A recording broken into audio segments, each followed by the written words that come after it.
Today we're going to work with cardboard, and we're going to cut, and we're going to stick, and we're going to make what we call a construction. So we're going to build. But before we build, what I would like you to do is to look at the picture on your table. What is this here? There's grass. What's this part here? This painted part up here. The clouds, it's the sky. Right. So we've got the land and we've got the sky. The special name that artists use for this is called a landscape. And that's what we're going to make today. You can see you've got a piece of flat cardboard in front of you. And what we're going to do today is we're going to draw your landscape on using your wax crayon. And then we're going to staple it together.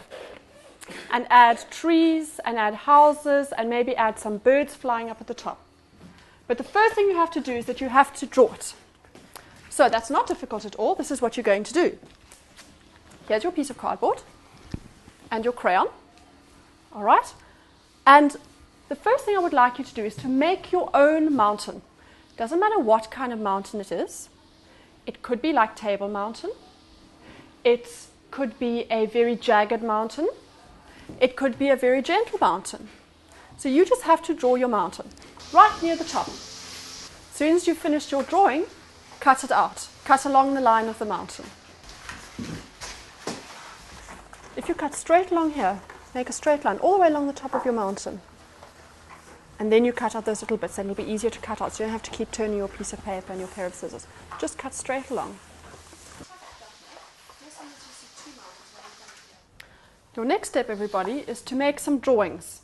Because now you've got your mountain, and we need to add something that makes it more interesting. At the moment, it's just a flat, blank piece of paper. So you can add another mountain if you want to. Do you know sometimes when you look into the distance, you don't just see one mountain, you sometimes see one in front of the other one. Sometimes you see 3 or 4 in front of the other one, and you can do that too.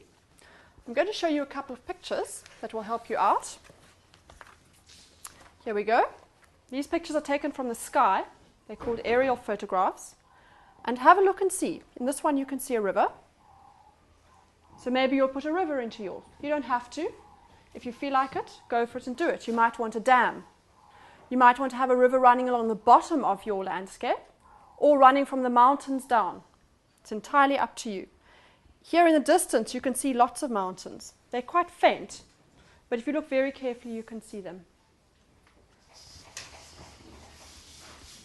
It's gone.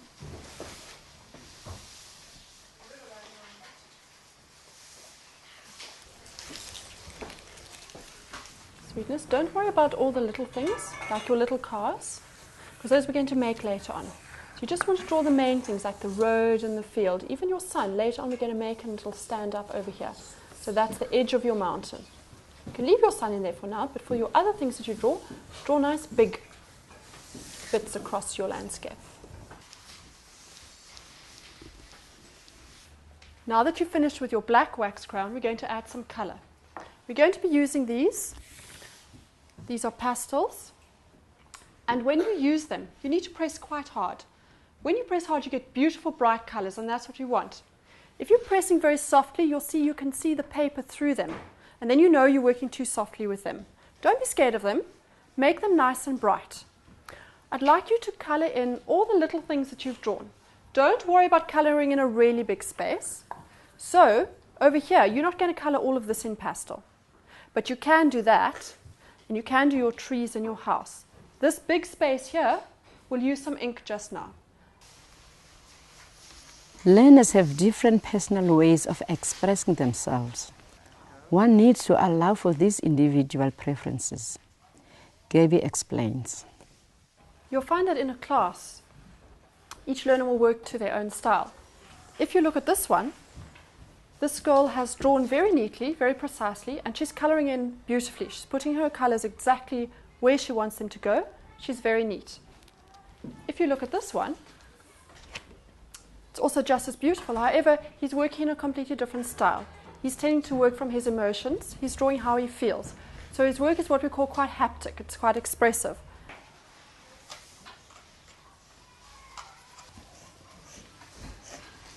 Right, everybody, now it's time to add some ink. You left some big spaces. that are still white, and we're going to add color to that. What I've put on your table are some different colors. These are just plain ink. All you do is you take your brush and gently dip it into the color you want. And you'll see all the ink on your brush. Then you paint.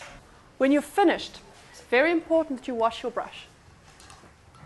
Because if I stick this brush into another color, I'm going to be putting red into the other color. And then we're going to get horrible, grungy, mixed up colors. So when you've used the color and you've finished, wash your brush. Then just dip it back into the next color that you want to use. You need to cover all of the space, please. So you will need a color here. You can put another one in there. Okay. You can put another one in the road. And you can have a color here. You can change it and put another one there. It's entirely up to you, as long as you cover all the white. And you'll see this artist, his name was Van Gogh. He painted lots of very beautiful paintings. He's used different colors. So he's used blue for the mountain here. He's used some green. He's used some orange and green again, and then orange again. So you choose how you want to use your colors and where you want to put them.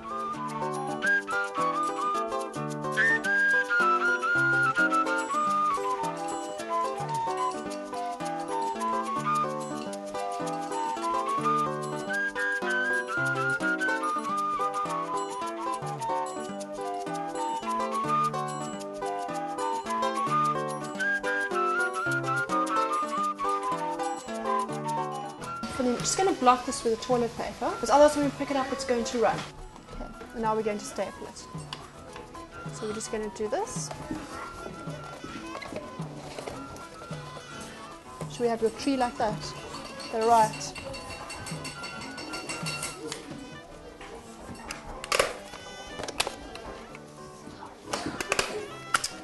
And now we're ready. We're going to add all the other bits that are going to stand out and stick up from the top. And now what we're going to do is we're going to add other things to it. At the moment you can see it's very flat. We want it to be not so flat. So what you can do is you can draw. I'm going to give you some cardboard. You can make a sun. Okay, I'm just going to draw one quickly so I can show you what to do. Now this is my sun. Your sun might look completely different. Can you see when I'm cutting out, I'm just cutting right around the edge, like that. And now I'll cut out these bits.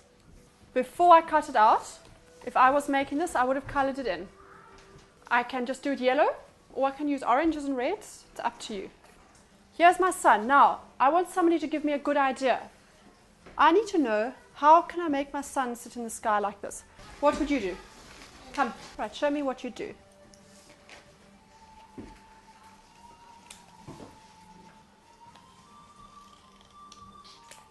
Aha. There's the sun. You can cut it down if you like, and then I can put it in there. Okay, so what she's going to do is she's going to use this piece of cardboard. Thanks, sweetheart. And she's going to just glue it like that. Okay, you can use a thick piece of cardboard or a thin strip. Just glue it on, or glue this one on, like that. Same with an aeroplane, same with a bird, a cloud, anything. You can make some tall, you can make some short. If you look on your table, everybody, you'll see that I've put some pictures on your table for you to look at. It's much easier for you to draw if you have a picture to look at. So instead of just drawing straight out of your head, have a look and see. There are helicopters and aeroplanes. There's some ideas for suns. There's some chameleons and there's some birds. Look at the picture and then do your drawing. Color it in and cut it out. The visual references are not for the learners to copy, but to provide information and detail and to stimulate creativity. Please show me where you want the blade to go. Like that, okay. So it's not going to really stick on like that, is it? How can you use that masking tape to stick this on here to help you a bit?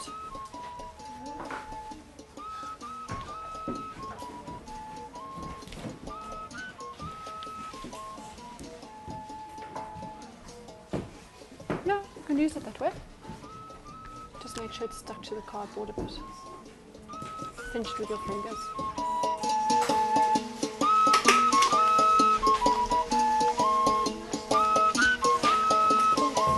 Okay, you're going to put your tree on now. can just cut a strip for yourself like that.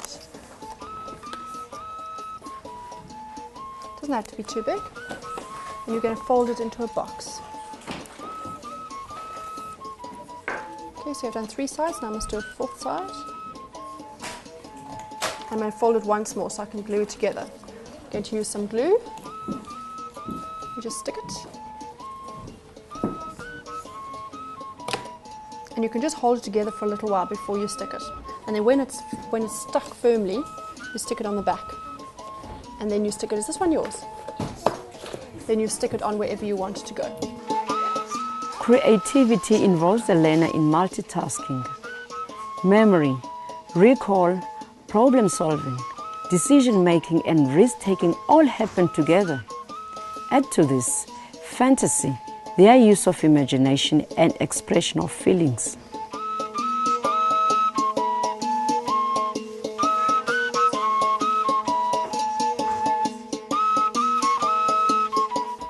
What these learners have done today is that they have worked from a 2-dimensional level where they've created a flat picture. They've then turned it into more of a 3-dimensional model where they've added the cutout bits.